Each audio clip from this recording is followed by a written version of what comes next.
समेत 11 पुलिस वाले सस्पेंड।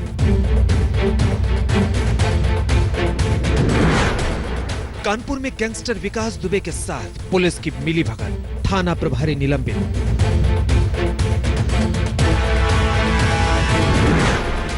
गाजियाबाद में पत्रकार के हत्यारों के साथ पुलिस की मिलीभगत, थाना प्रभारी निलंबित। लखनऊ में सीएम आवास के सामने आत्मदाह की कोशिश, थाना प्रभारी निलंबित।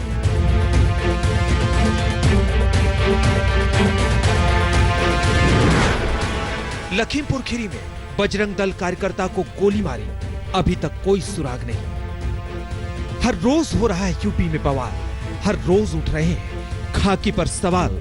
खौफ में है जनता और बुलंद हैं अपराधियों के हौसले। देखिए कैसे यूपी पुलिस के नारे सुरक्षा आपकी, संकल्प हमारा की धज्जियां उड़ा रही है जुगलबंदी। नमस्कार, आप देख रहे हैं आज तक। मैं हूं आपके साथ रोहित सरदाना। यूपी की पुलिस लगातार सवालों के घेरे में। कानपुर से जो खबर आई है वो दिल और दिमाग को सन्न कर देने वाली है। 26 जून को यहां एक लैब टेक्नीशियन का अपहरण हुआ था। पुलिस परिवार वालों को घुमाती रही, यहां तक कि फिरौती के लिए 30 लाख की रकम भी अपहरणकर्ताओं को दिलाई। लेकिन 28 दिन बाद खबर आई कि जिस संजीत यादव का अपहरण हुआ था उसे अपहरण के अगले दिन ही गला घुटकर मार दिया गया था। एक मां का मातम, घर के चिराग को दोबारा कभी जिंदा ना देख पाने का मातम।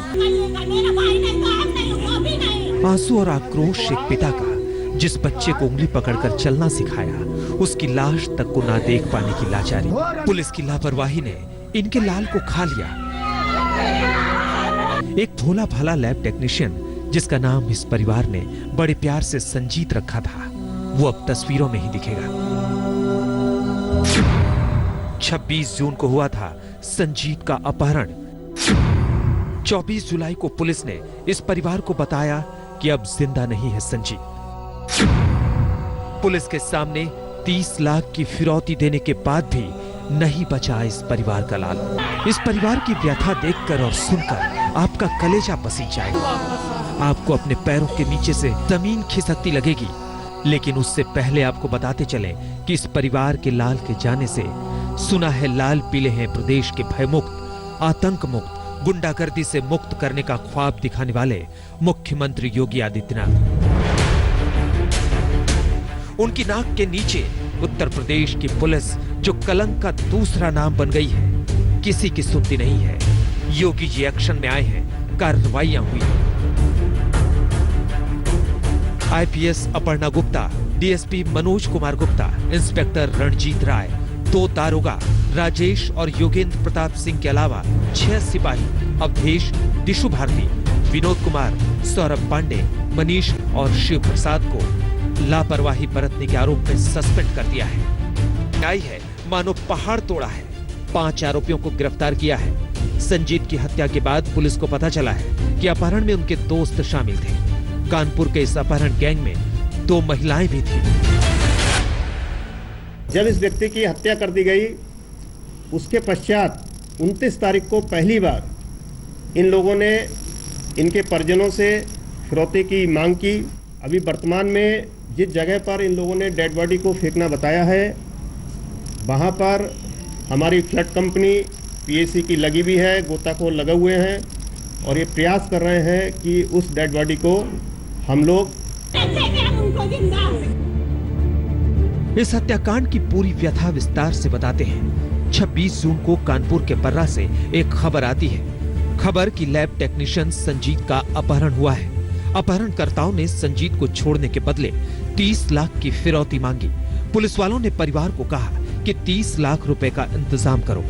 अपहरणकर्ताओं को पैसे देकर संजीत को छुड़ा लिया जाएगा और ये भी कि फिर पैसे भी वापस मिल जाएंगे।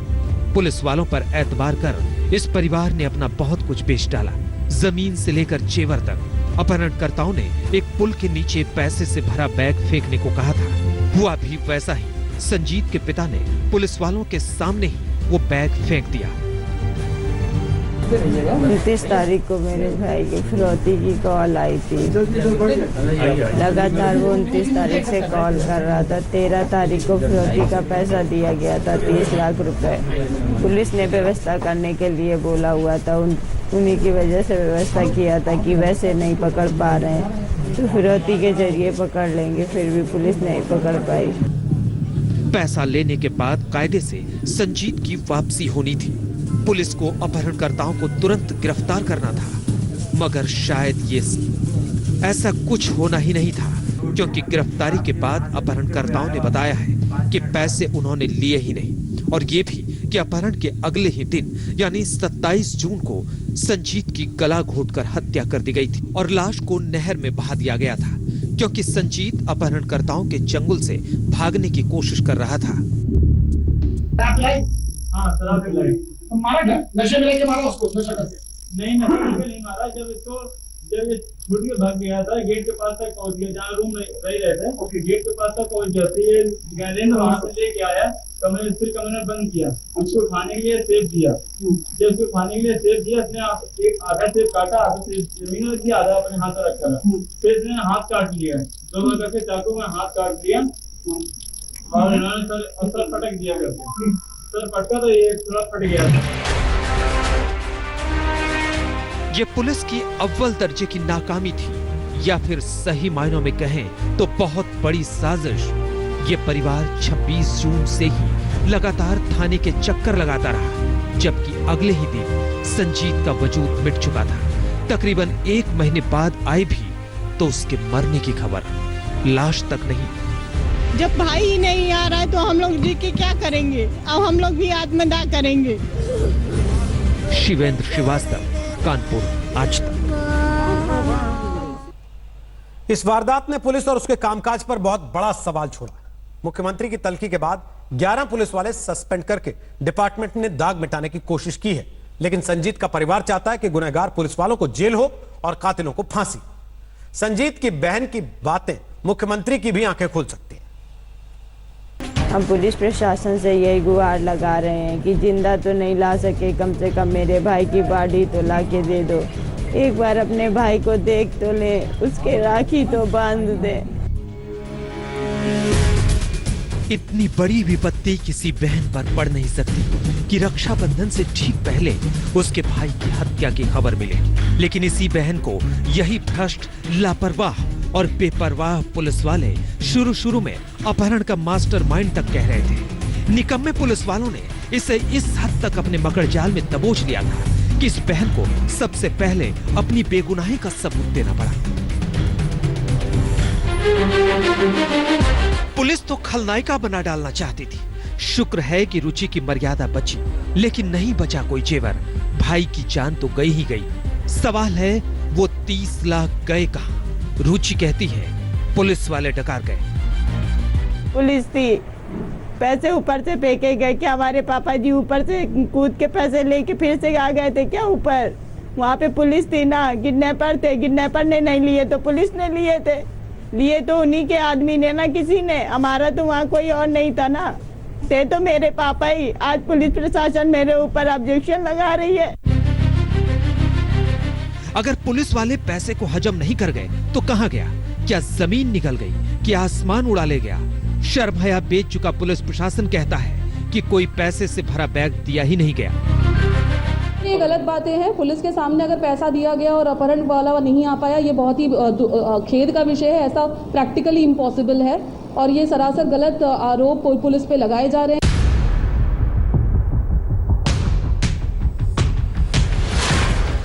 पैसों से भरे बैग की बात से साफ इनकार करने वाली कानपुर साउथ की एएसपी अपर्णा गुप्ता मंझी खिलाड़ी है। एक जगह वो बैग की बात से साफ इनकार कर गई, मगर जब उन्हें लगा कि कैमरा बंद है तो सच आखिरकार उनकी जुबान से बाहर आ ही गया।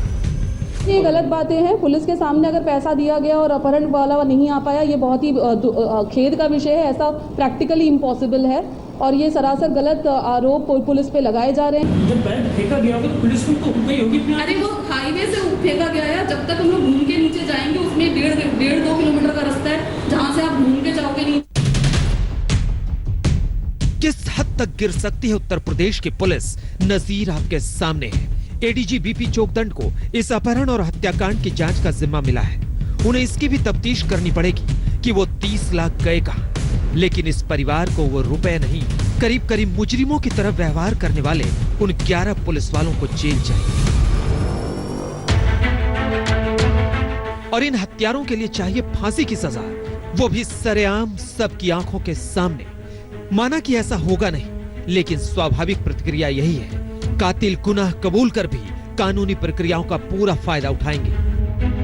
हमने उससे पूछा भी था, हमने पूछा मेरे भाई से तेरा कुछ लेन देन था क्या, कहता नहीं। हमने कहा कुछ बात चल हुई थी क्या, लड़ाई झगड़ा हुआ था, कहता नहीं। फिर हमने कहा फिर क्यों मारा तुमने मेरे भाई को, तो कहता पैसे के लिए मारा, पैसे के लिए उसको उठाया, फिर उसके बाद मार दिया कि पहचान हो गई है, वो जाके बताएगा, इसलिए हमने उसको मार दिया।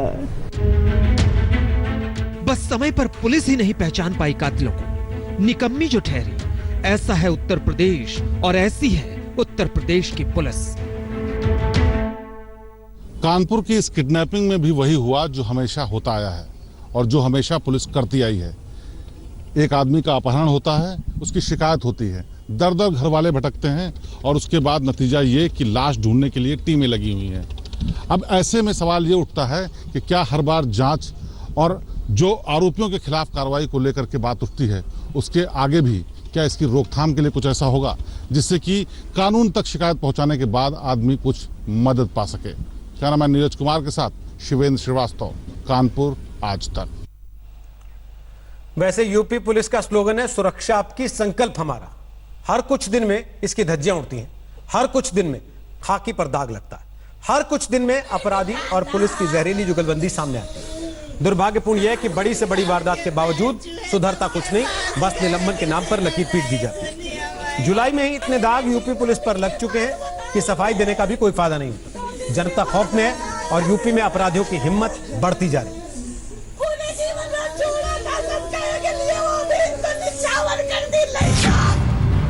साल 2017 यूपी में ऑपरेशन क्लीन शुरू। साल 2018 अपराध के मामले में यूपी देश में सबसे आगे। साल 2019 एनकाउंटर के दावों में उलझती रही पुलिस। साल 2020 अकेले जुलाई में ही खाकी पर लगे कई दाग। आप कहते हैं कि या तो जो अपराधी हैं वो जेल में जाएंगे या यमराज के पास जाएंगे, ये क्या बात है? तो मैं क्या अपराधियों की आरती उतारूं? मुझे एक बात बताइए, जो अपराधी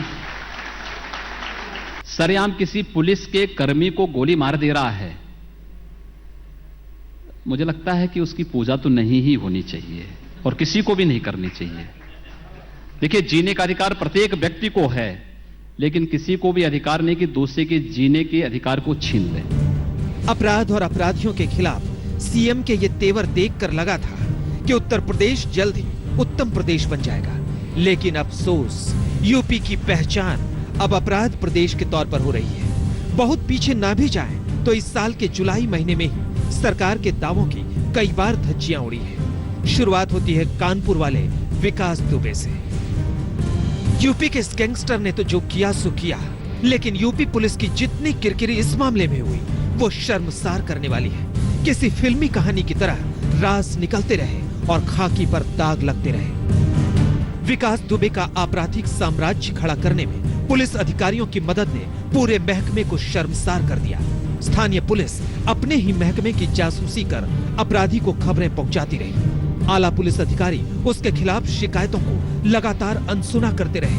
अब गाजियाबाद पुलिस का कारनामा देखिए। अपराधियों के खिलाफ गाजियाबाद के पत्रकार विक्रम जोशी की शिकायत पर पुलिस ने कोई कार्रवाई नहीं की। उल्टे अपराधियों के साथ पुलिस कर्मियों की दोस्ती के आरोप भी लगते रहे। नतीजा ये हुआ कि विक्रम जोशी को अपनी जान तक गंवानी पड़ी। लखनऊ में सीएम आवास के सामने अमेठी की मां बेटी ने आत्मदाह की कोशिश की।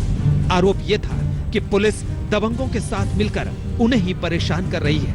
अभी ये महीना खत्म होने में हफ्ता भर है और कानपुर के संजीत अपहरण और हत्याकांड ने खाकी पर कई दाग लगा दिए। इन सभी मामलों में पुलिस बाद में लकीर ही पीटती नजर आई। स्थानीय थाना इंचार्ज को निलंबित किया गया और जांच बिठाई गई। ऐसी जांच जिसकी रिपोर्ट से यकीनन खाकी से दाग मिटेंगे नहीं बल्कि और गाढ़े ही होंगे। कानपुर की ये किडनैपिंग एक ऐसी पटकथा है जिसकी सबसे बड़ी विलन पुलिस है। पुलिस ने कहा फिरौती की रकम दे दो, अपराधियों को हम उसी वक्त पकड़ लेंगे। बाद में पैसा भी चला गया, आदमी भी चला गया और अब फिरौती की रकम भी गायब है। ऐसे में सवाल ये उठता है कि आखिरकार 1 महीने तक पुलिस ऐसा कर क्या रही थी जिसके बिना पर यह कहा जा सके कि एक किडनैपिंग के मामले में पूरा का पूरा थाना बिजी था। कैमरामैन नीरज कुमार के साथ शिवेंद्र श्रीवास्तव, कानपुर आज तक। और इसी के साथ ले रहे हैं एक छोटा सा ब्रेक, लेकिन आप देखते रहिए आज। नमस्कार, मैं हूं अंजना ओम कश्यप। हमें उम्मीद है ये वीडियो आपको पसंद आया होगा। लेटेस्ट खबरों के लिए यूं ही देखते रहिए आज तक और इस वीडियो के पसंद आने पर लाइक, शेयर एंड सब्सक्राइब करना ना भूलें।